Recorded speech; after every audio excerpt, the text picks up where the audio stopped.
Hi, I'm Lauren, and I've got a story for you. I'm 35, and until recently, I worked as a cosmetologist at a fancy clinic downtown. It wasn't a bad job, decent pay, nice clients, and I got to help people feel good about themselves. But I always had a bigger dream of running my own business. Now, let me introduce you to the other person in this story, my husband, well, ex-husband now, but we'll get to that part later. Let's call him Adam. Adam is 4 years older than me and used to work as a manager at a big construction company. We'd been married for 5 years and lived in my apartment. Babe, opening your own place is the way to go, Adam would say, relaxing on the couch with a beer in his hand. You'd be the boss, set your own hours. It's the dream, right? I'd nod, feeling excited inside. Yeah, you're right, but it's going to take a lot of work and money to get there, I'd reply. Adam would just wave it off like it was nothing. Don't worry about that. We'll figure it out. I'll support us while you get it started. You just focus on being a great business owner. So, I started saving. Every extra penny I had went straight into my business fund. No more fancy dinners, no new clothes, nothing. I was on a mission. Geez, Lauren, you don't have to be so strict, Adam would say when I refused to order takeout for the fourth time in a week. Every dollar counts, Adam, I'd tell him, heating up leftovers. We agreed on this, remember? He'd grumble, but eventually nod. Yeah, you're right. It'll be worth it in the end. I should probably mention that Adam had been married before. He told me he left his apartment to his ex-wife after their divorce. They had been together for 6 years, and that's about all I knew. Anytime I tried to ask more, he'd get quiet. Months went by, and I finally felt ready to go for it. I quit my job at the clinic, got my license, found the perfect little space, and started renovating. Every day was filled with decisions: what equipment to buy, how to decorate. Finally, after what seemed like forever, I was ready to open. I worked nonstop 14 days, 2 weeks, from early morning until late at night. I barely saw Adam during those first few weeks. When I got home, he was already asleep. When I left in the morning, he was still snoring. Then one day, while I was in the middle of giving a facial, my phone started buzzing like crazy. At first, I ignored it. I'm a professional after all. But the phone wouldn't stop buzzing, and I started to worry. What if something had happened to Adam? As soon as my client left, I checked my phone. There were 10 missed calls from my mother-in-law, Amy. My stomach dropped. Amy never called unless it was something serious. I called her back, my heart racing. Amy, is everything okay? Lauren, thank goodness, she said, her voice shaky. I've been trying to reach Adam all day. There's some kind of scandal at his work and I can't get through to him. I'm really worried. It felt like a bucket of cold water had been thrown over me. Scandal? What scandal? I didn't know anything about it. Adam hadn't said a word. I don't know anything about a scandal, Amy, I said. There was a long pause on the other end of the line. Oh, she finally replied. I see. Well, if you hear from him, please ask him to call me. That night, I stayed up waiting for Adam. He finally came home around midnight, smelling like beer. Where have you been? I asked, trying to stay calm. Your mom's been trying to reach you all day. She said something about a scandal at work. Adam froze for a moment, then sighed heavily. He sank onto the couch without looking at me. I guess I should have told you sooner, he muttered. I quit my job about a month ago. It felt like I'd been punched in the gut. A month? You've been unemployed for a month and you didn't tell me? What happened? I got into a fight with my boss, Adam said, bitterness in his voice. He was being a jerk and I just couldn't take it anymore. My pride wouldn't let me stay. I took a deep breath, trying to make sense of what he was saying. Here I was, working myself to the bone, and Adam had been at home all this time. Why didn't you look for another job? I asked. Adam looked at me, his eyes filled with guilt. I think I'm burned out, Lauren. I need a break. Maybe I should see a psychologist or something. I just can't jump into another job right now. Part of me wanted to scream at him. We had a plan. He was supposed to support us while I got my business off the ground. But seeing him sitting there, looking so defeated, I couldn't bring myself to yell. Okay, I said after a long pause. We'll figure this out. But no more secrets, Adam. We're a team, remember? He nodded, relief washing over his face. I'm sorry, Lauren. "I promise no more secrets," he said. Little did I know that was just the first of many promises he'd break. The next few weeks were tough. I started picking up extra shifts at my old clinic, working mornings at my own office and afternoons at the clinic. It was exhausting, but I didn't have a choice.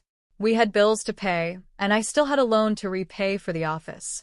Adam spent most of his time at home, supposedly looking for jobs online, but mostly playing video games. I tried to be supportive, reminding myself that mental health is important. But as the weeks turned into months, I started to wonder if he was even trying at all. Then finally, a glimmer of hope. One day, Adam came home grinning from ear to ear. "I got a job," he announced. I was so relieved I could have cried. That night, we celebrated with a bottle of wine, toasting to new beginnings. For a moment, it felt like everything was going to be okay. But Adam's new job only lasted a month. One day, I came home from a long shift to find him sprawled on the couch, beer in hand, staring blankly at the TV. "You're home early," I said, feeling a sinking sensation in my stomach. He shrugged, still watching the screen. "I quit." It felt like a punch to the gut. "What? Why?" Adam muttered. "The boss was a jerk, wanted me to be a robot, all about discipline and following orders. Screw that." I took a deep breath, trying to stay calm. "Adam, we talked about this. We can't afford for you to keep quitting jobs." He finally looked at me, his eyes cold. "So, I'm supposed to be miserable? I thought you'd be more understanding, Lauren." I bit my tongue, not wanting to start a fight, but inside, I was boiling. Understanding? I was working myself to the bone while he sat around drinking beer and playing video games. The next 8 months were a blur of work, stress, and mounting frustration. I'd come home to find Adam exactly where I'd left him, surrounded by empty beer cans and takeout containers. "Any luck with the job search?" I'd ask, trying to keep the desperation out of my voice. "Nothing good out there," he'd reply, waving his hand like it didn't matter. "I'm looking for something interesting, with good pay, but not too demanding." I wanted to scream. Who didn't want a job like that? But those jobs don't just fall into your lap, you have to work for them. Then one night after a long day, I came home to find Adam actually up and about. He had this strange, excited look in his eyes. "Lauren, I've been thinking," he said, pulling me down onto the couch. "We should have a baby." I stared at him, sure I'd misheard. "What?" "Yeah, think about it," he said, grinning. "I could be a stay-at-home dad," Adam said. "You'd go to work, and I'd take care of the baby. It's perfect." I couldn't believe what I was hearing. "Adam, you've never even washed a dish in this apartment. How are you going to take care of a baby?" His face fell. "What, you don't think I could do it?" "It's not that," I said, trying to be gentle. "It's just that taking care of a baby is a lot of work, and we're not exactly in a good financial spot right now." "You're being cruel," he said in a low voice. "You don't understand my problems." I let out a bitter laugh. "Your problems, Adam? I'm working 14 days, 2 weeks. I'm exhausted, and you want to add a baby to all this?"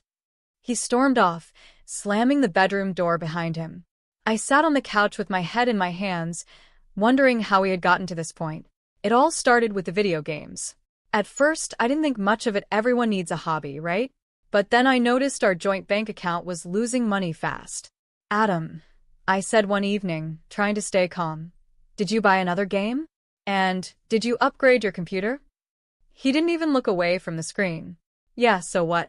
It's our money, isn't it?" I took a deep breath. "We're supposed to be saving, remember? For our future."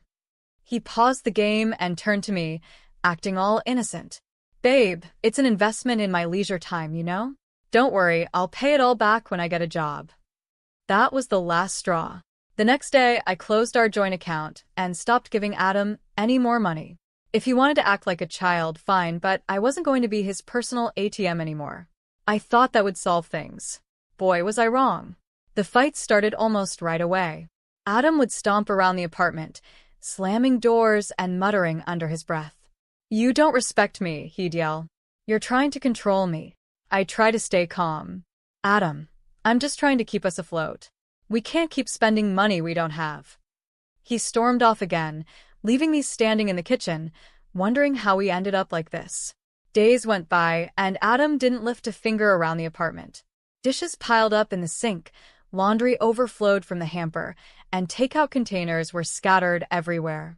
I was working myself to the bone, and he couldn't even be bothered to vacuum. Then came the day that changed everything.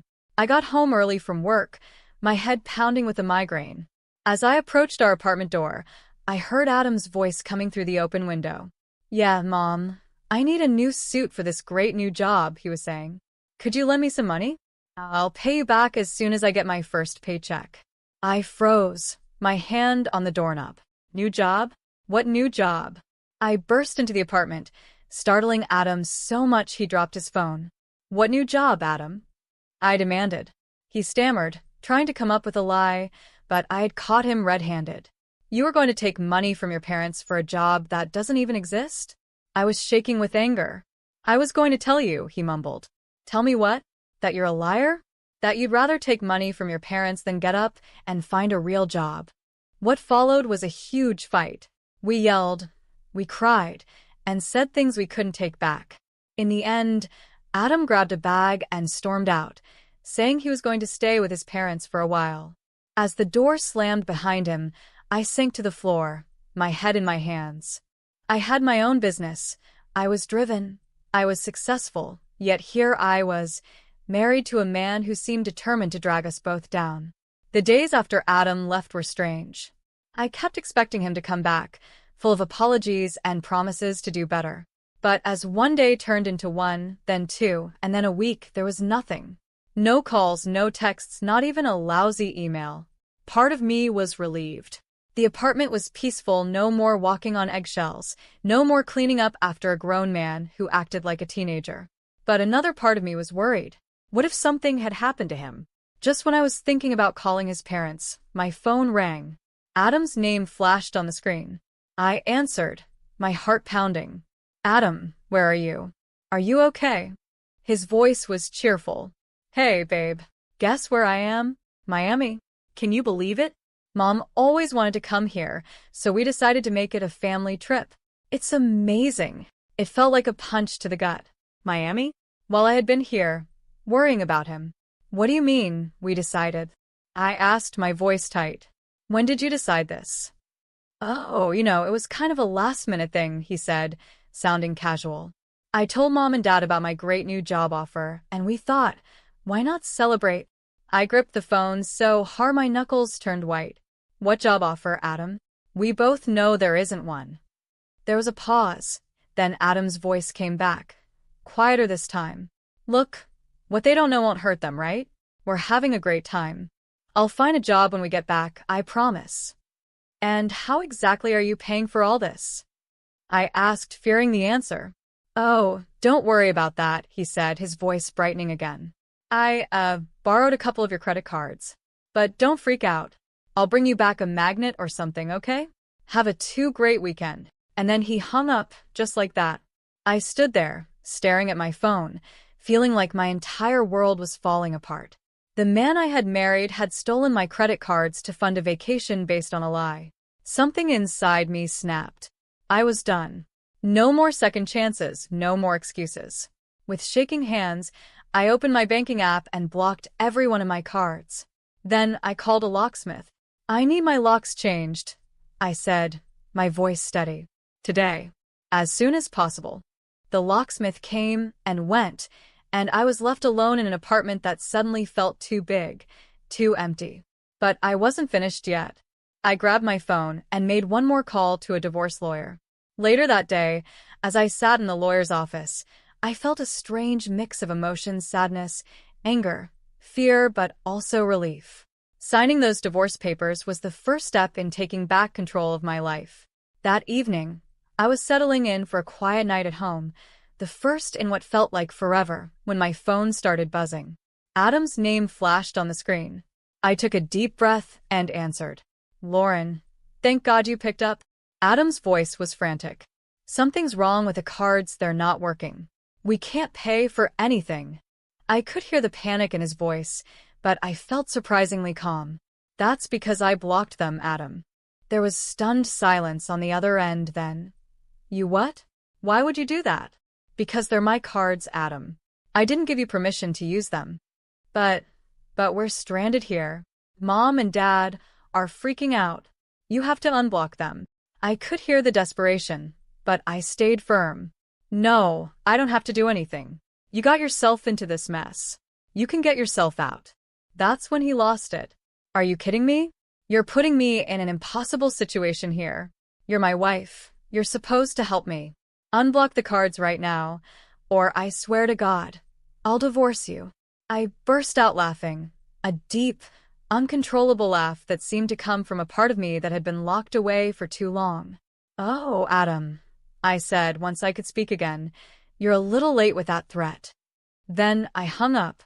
The next day, I rented a storage unit and packed up all of Adam's things, every shirt, every game console, every little thing that reminded me of him. It all went into boxes and then into storage. I knew Adam would come home soon, probably expecting to walk right back into our apartment like nothing had happened. Well, he was in for a surprise. Sure enough, a few days later, my phone rang. Adam's voice was a mix of confusion and anger. Lauren, what the hell? I can't get into the apartment. Did you change the locks? Yes, I did, I said calmly. Your things are in a storage unit. I'll text you the address and unit number. My things? What are you talking about? Let me in, Lauren. This isn't funny. I took a deep breath. This was it. I'm not joking, Adam. I've filed for divorce. The papers should arrive at your parents' house any day now. There was a long silence. Then, divorce? Lauren, come on. You can't be serious. We can work this out. Let's start over, okay? I'll do better, I promise. It's over, Adam, I said firmly. I've made my decision. Please don't contact me again, except through my lawyer. I hung up and blocked his number. As I sat there in my quiet apartment, I felt a mix of emotion, sadness for what could have been, anger at all the lies and betrayal, but mostly, I felt relief. For the first time in a long time, I felt like I could breathe. A few days after blocking Adam's number, my phone rang with an unfamiliar number. I almost didn't answer, thinking it might be Adam trying to reach me from a different phone. But something made me pick up. Hello, I said, cautiously. Lauren, it's Amy, Adam's mother. My stomach tightened. Here it comes. I thought the lecture about ruining their family vacation, about being a terrible wife, about not standing by Adam. Amy, I said, trying to keep my voice calm, I'm sorry about what happened in Miami. She cut me off. No, Lauren, I'm the one who should apologize. I'm so disappointed in Adam. I thought he had changed. What do you mean? I asked, curious.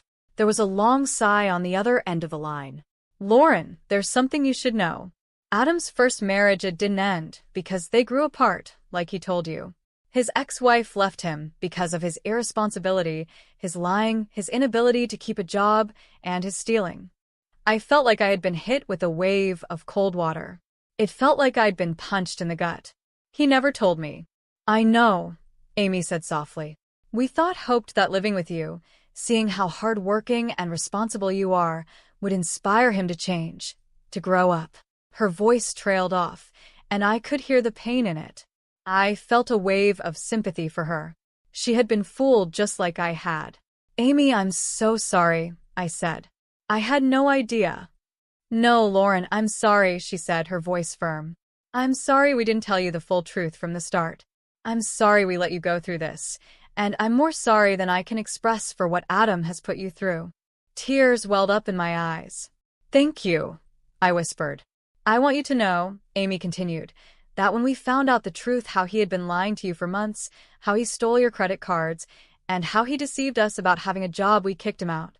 He's not welcome in our home right now. I was speechless. I had been so worried about being judged by Adam's family, and here they were, standing by me instead. I don't blame you for divorcing him, Lauren, Amy said. You deserve so much better. I just hope you don't think badly of all of us because of Adam's actions. No, of course not, I said quickly. Amy, I never blamed you or your husband. You've both always been kind to me. We talked for a while longer, with Amy filling me in on some of the details I had missed. By the time we hung up, I felt like a weight had been lifted off my shoulders. I wasn't alone in this. I wasn't wrong for feeling betrayed and angry. In the weeks that followed my conversation with Amy, life started to settle into a new rhythm.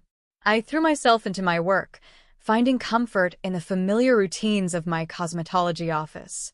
Without Adam's constant drama and financial strain, I had more energy, more focus, and surprisingly more money. But Adam wasn't going to let go easily. One evening, as I was locking up the office, I saw a familiar figure leaning against my car. My heart sank. "Lauren," Adam called out as I approached. "Can we talk, please? I've changed, I swear. I'm looking for a job, a real one this time. I'll pay you back every cent. Just give me another chance." For a split second, I felt a twinge of something nostalgia, maybe pity. But then I remembered all the lies, all the broken promises, and all the stress and pain he had put me through. "No," I said firmly. "I'm done giving you chances, Adam. Please leave." I walked past him and got into my car, my hands shaking as I started the engine. As I drove away, I saw him in my rearview mirror, standing there, looking lost. But I didn't turn back. That was the last time. I saw Adam in person that last time, and he tried calling a few more times from different numbers, but I blocked them all. Eventually, the divorce was finalized without any more drama. And you know what? Life got a lot better. Without the constant stress of Adam being unemployed and spending money, my finances improved a lot. I was able to put all my energy into my cosmetology office, and it paid off. My client list grew, word spread, and soon I was busier than ever. I decided to quit my part-time job at the clinic and focus completely on my own business. It was scary at first, but it turned out to be the best decision I could have made. With the extra time and energy, I focused on marketing and expanding my services. I even hired 2 more cosmetologists to help with the workload. Suddenly, I wasn't just a cosmetologist anymore, I was a boss. The loan I had taken out to start the business was paid off ahead of schedule. The constant worry about money was gone, and for the first time in years, I felt financially secure. But it wasn't just about the money. I started treating myself to little things too: weekend trips, nice dinners, those shoes I'd wanted for months. These were things I had always denied myself before, thinking we needed to save every penny for some future that never came. Now, as I sit in my expanded office, looking at plans for a new treatment room, I can't help but be amazed at how much has changed. I'm not just surviving anymore, I'm thriving. And I did it all on my own. Don't get me wrong, it wasn't always easy. There were nights when I missed having someone to come home to, someone to share my successes with. But those moments became fewer as I built a life I truly loved. Looking back, I realized that ending my marriage to Adam wasn't the end of my story. It was the beginning. It was the moment I chose myself, my dreams, and my future. And you know what? I'd make that choice again in a heartbeat.